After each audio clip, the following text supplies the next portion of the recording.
n'osanga olinga obudde bwonna abumala mu kunoonya malogo gazizika wansi mu ntebe baleme mugoba onaafiira ku mulimu kampuni ya nnyoko.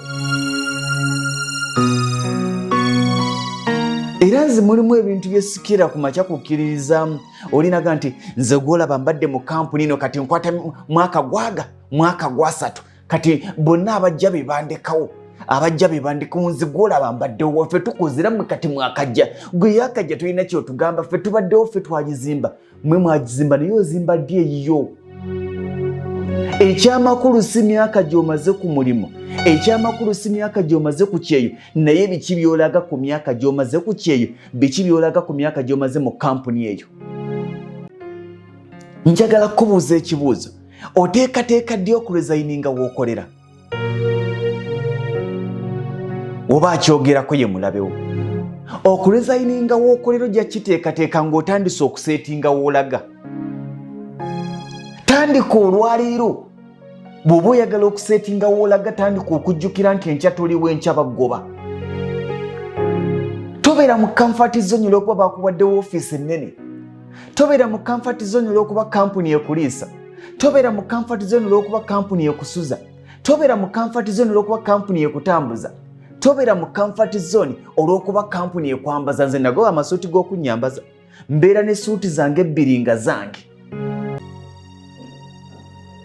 Comfort zone ye tulimba. Tandika kati okulowooza nti bino byemumpadde mu bimpadde naye enkya n'abeerawo ntya nga sibirina.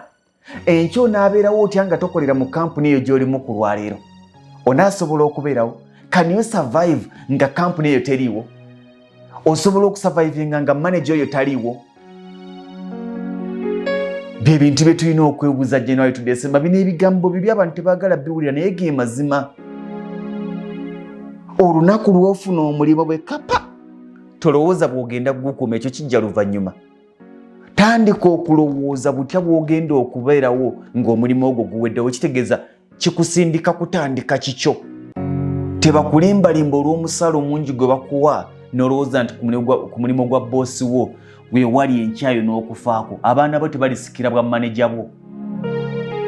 Tebakulimbanga n'otateekateeka olw'okuba ku mulimu gy'okolera baweerera abaana bo. Bw'onaafa tewali mwana gwe bagenda kuddamu kuweerera. Tebakulimbanga olw'okuba ku mulimu gy'okolera bakusuza oleme kuzimba nnyumba yo. Bw'onaagoba ku mulimu tebagenda kuddamu kukusuza. Ne baana ba tebasobola kugoba bw'onaafa abaana bagenda bagoba mu nnyumba eyo. So kange akira kyaffe okukolera mu kizimbe eky'endabirwamu gali kwoleka ng'olina woofiisi nnene naye nga bakozesa owa kiyosiki akusinga. Kubanga bwe bagoba oba bw'ofa omwana wo tagenda kuddamu kulinnya mu kizimbe ekyo. Naye ono owa kiyosiki bw'afa omwana we ajja kudda mu kakiyosiki. Mu bibanoonya okusikira temubangamu mulimu gy'obadde okozesebwa. Wabula basobola okubuuza ani anaasikira eggaali eyo oba ani anaasikira bodaboda eyo. N'olwekyo wakati nga tukolera mu bizimbe gali kwoleka ebyendabirwamu nga batukozesa tuteeketeekeyo obutono bwe tulaba ng'obutono abaana baffe bwe banaasikira.